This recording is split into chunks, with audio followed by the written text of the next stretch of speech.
today's video, I'll show you how to find your Klaviyo Form ID, a key skill for managing email marketing campaigns effectively. Start by logging into your Klaviyo account and heading to the Sign Up Forms tab in the left menu. Here, you'll see a list of all the forms you've created, each acting as a gateway for users to connect with your business. Click on the form you want to access, like a newsletter sign-up, to view all its details. Once inside, you'll be taken to a dashboard showing performance metrics such as views and submissions. Monitoring these numbers helps you gauge engagement and determine if adjustments are needed. To edit the form or access its ID, simply click the Edit Form button. This opens the customization options where you can tweak appearance, functionality, and other settings.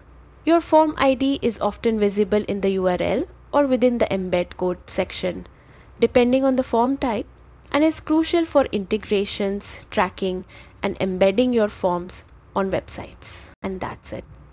With these steps, you can easily manage and locate your Klaviyo Form IDs, ensuring your email marketing campaigns are set up for success. Don't forget to like and subscribe for more Klaviyo tips and tutorials to boost your marketing efforts.